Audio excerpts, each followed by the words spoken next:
Hello, ladies and gentlemen. My name is Dark Phoenix Gaming, and welcome to the Kaiserreich mod for Hearts of Iron Darkest Hour. I recently did a video showcasing all of the tweaks and changes that have been made to Kaiserreich for Hearts of Iron 4, so I figured I'd go back, put this in a bit of a time capsule, and showcase something that's basically as close as you can get to Kaiserreich or Hearts of Iron 4 as it was for Darkest Hour back when this was my mainstay for Let's Plays. I'll just show you what that was like. Speaking of which, I'm aware that Hearts of Iron Darkest Hour is something that not a lot of people are familiar with, so I'm going to start this off with a brief explanation of what that is. So, Hearts of Iron 2. At some point, and I wasn't really into the Paradox interactive scene at the time, so I can't give you specifics, but at some point, Paradox released the code for Hearts of Iron 2 and made it open source, and some former modders took that and made a game that was basically Hearts of Iron 2, but they'd made some tweaks and improvements to just generally make it better. And then they published that game as Darkest Hour, a Hearts of Iron game, which I always call Hearts of Iron Darkest Hour, just because I think that sounds better than their version. Much in the same vein that a lot of people I know call the Total War Warhammer games Total Warhammer. Just the way it flows off the tongue sounds better. So yeah, Darkest Hour is essentially a tweaked version of Hearts of Iron 4. Hearts of Iron 2, sorry. And that's what this is on. And this version of Kaiserreich, it was last updated in 2020, so after the Kaiserreich mod for Hearts of Iron 4 was originally released, there was a slight update to accommodate some new changes that had been made to Hearts of Iron 4 and port them over to this version, but it's not seen any updates or tweaks since then, and I imagine this version is probably as updated as it's going to get. I will say, though, the music from this, which I'm not sure if the music's from the mod or Hearts of Iron Darkest Hour, I love this soundtrack. It's just one of the best. And it also has the distinct advantage that, unlike the Kaiserreich music mod that I used to use with my Kaiserreich playthroughs, this music has never gotten me copyright claimed. No one has ever tried to hit me with copyright over this particular soundtrack, which is quite a nice thing to have. As a benefit, admittedly. Honestly, if I can ever find a mod that will release turns this music into something I can use in Hearts of Iron 4, I would replace their entire goddamn soundtrack with this. Not even lying. Anyways, we're starting as Russia because, like I said, they're very open-ended and there's a lot of stuff you can do with them. Even if Russia in Darkest Hour was never quite as stupidly overpowered as in the release version of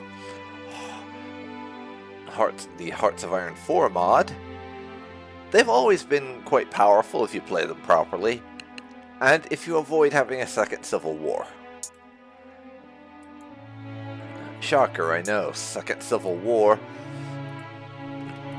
tends to make things a little tricky. Yeah. Now, you don't really have army organization in the same way as the later Hearts of Iron games. It's worth mentioning with this one, that came later, so for this one, what I have is you have to control every single military unit. All of them individually. It doesn't matter how many fronts you have, you're commanding every unit of troops on their fricking own.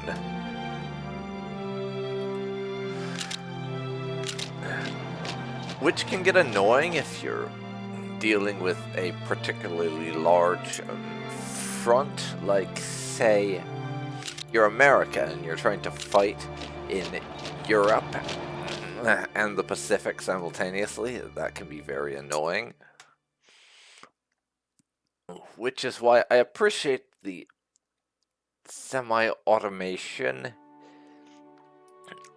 in the later games for things like this.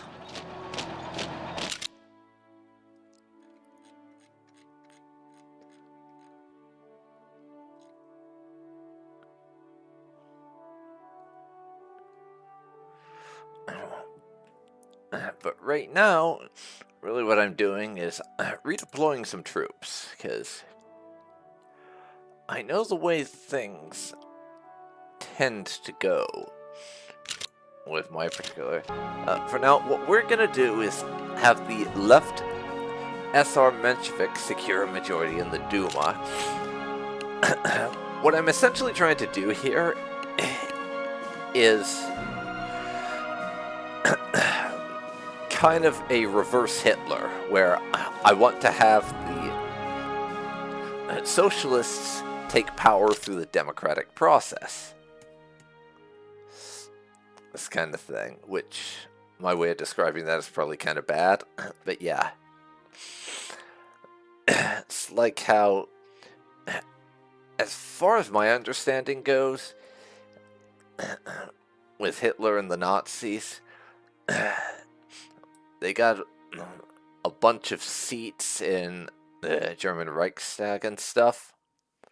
Apologies for butchering my pronunciation there. I don't speak German. But they got a bunch of seats there, and then the president made Hitler a chancellor as a kind of appeasement thing.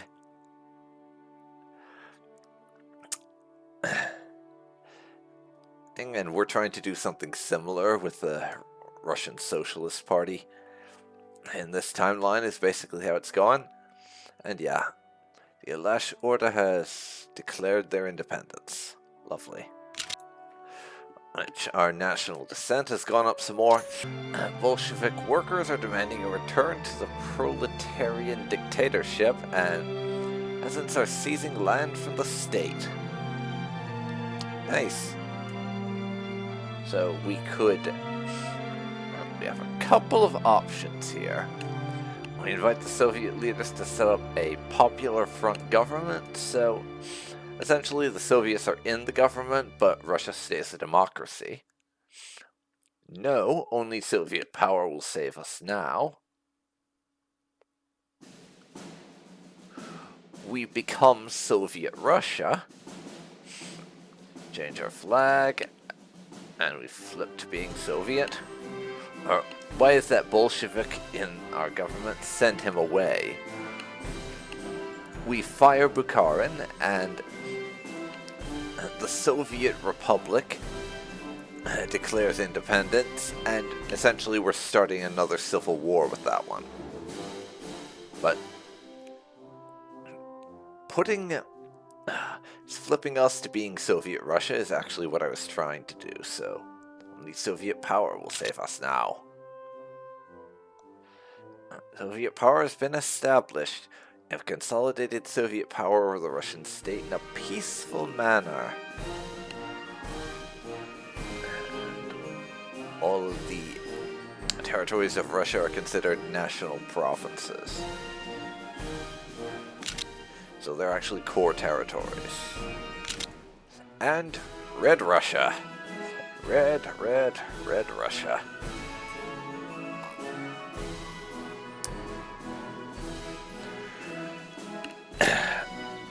If I'm being completely honest, in a lot of ways, I kind of prefer the way Kaiserreich and Hearts of Iron handled things pre-HOI4 because it feels like there's a lot more flexibility in terms of handling stuff and events and making interesting things happen if you do it all through events and the decisions tab rather than having to use the national focus tree, because well, it's definitely cool doing everything through national focuses and it can make things more interesting. This way seems a lot more emergent and doing stuff through gameplay rather than just pressing buttons in the menu. In some ways I like it a lot more. In others, it's worse, but it really depends. The workers and peasant state, so we will not be having Bukhara as our head of state because he's not very popular. There's a couple of people we can put in charge of our new Soviet state here, which changes how we are named and everything. So it depends how extreme. This is basically deciding how extremist we want things to be. There is the autonomous, and I don't know what any of these are really, to be perfectly honest, except the USSR one is what happened in real life, where you have a central government in Moscow and everything else is broken up into numerous Soviet republics. But the one I generally go with is the World Revolution one for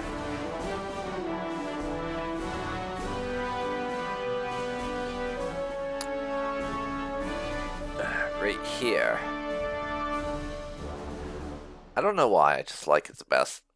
And I know in the old Hearts of Iron 4 version, when things still looked like this in the map, that was the one where you were a lot more aggressive and interventionist and got tons more claims everywhere. I'm not sure if that's still the case here or not, but that's what we're going with. And yes, we are the Soviet Republic. Now we get to decide our stance with the rest of the world. We could say that we're happy with what we have, so we're not very belligerent or interventionist there. All rightful Russian lands must be ours, which will give us claims on all the lands of the former Russian Empire. It is time to liberate the oppressed of Eurasia, which gives us a bunch more claims and sets our intervention to nearly the maximum.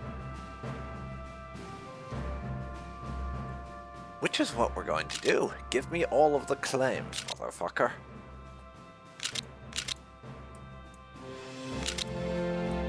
And now our next one is military force. So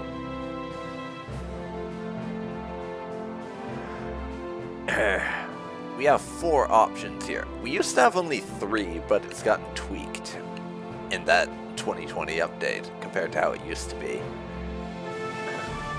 Basically, this option gives us some militia and light infantry divisions and cavalry, spread propaganda among the officers, does that, but we get different focuses for our military doctrines. There is Soviet Russia is an armed camp. We get loads of infantry and divisions and a few cavalry.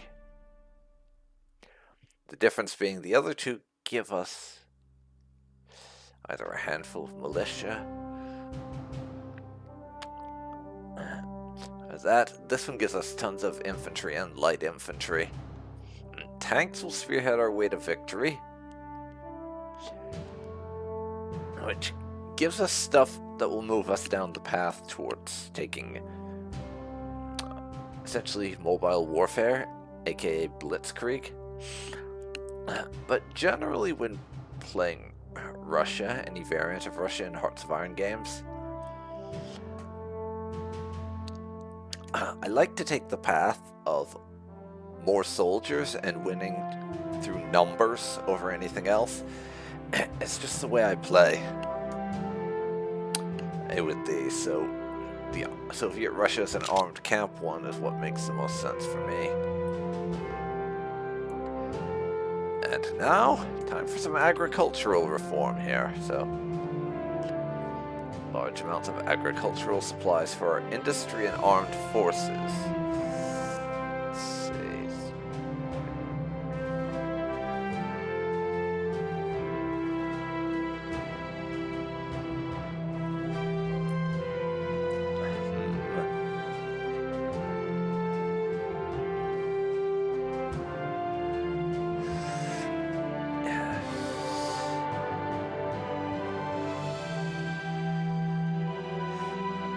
I don't really see a whole lot of difference. Wait.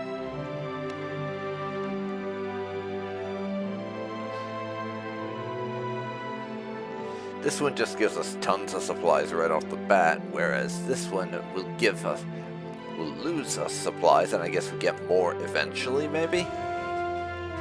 And also this puts us further towards central planning. Let's do that.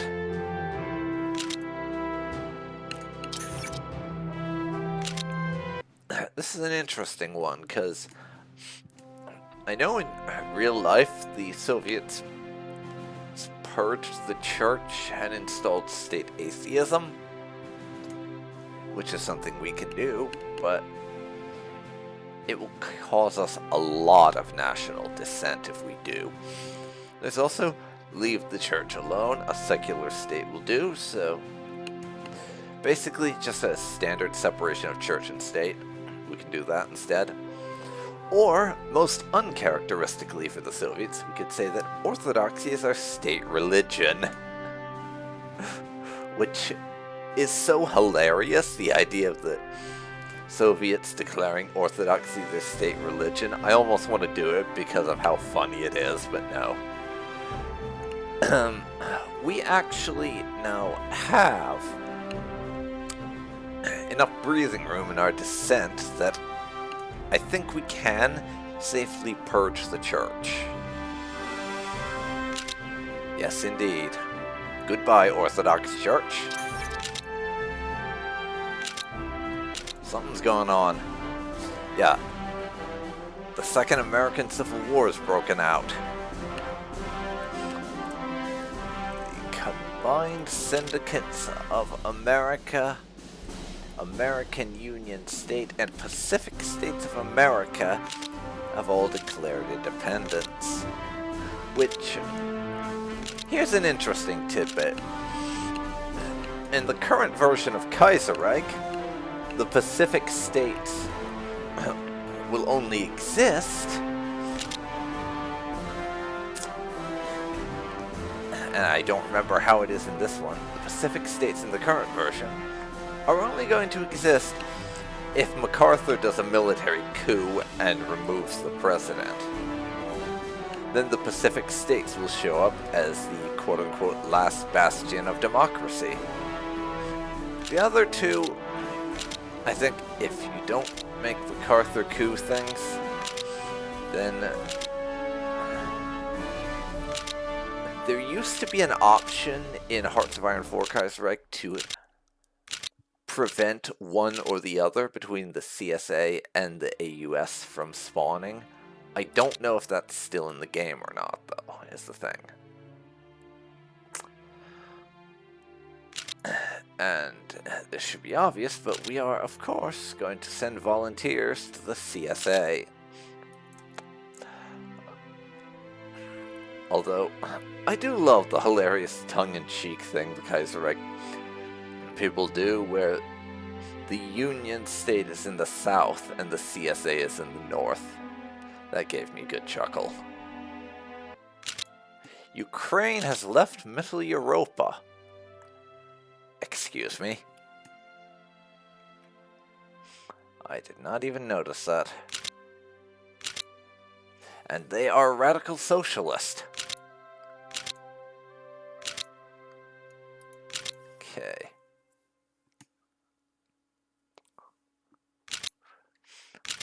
I'm going to save the game. Now, I very rarely see this happen. They've left Middle Europa, so... You know...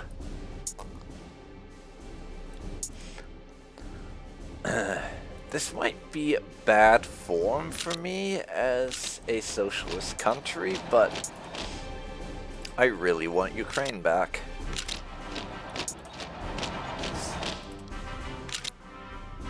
Now, bad form as it might be to be attacking a socialist country as another socialist country.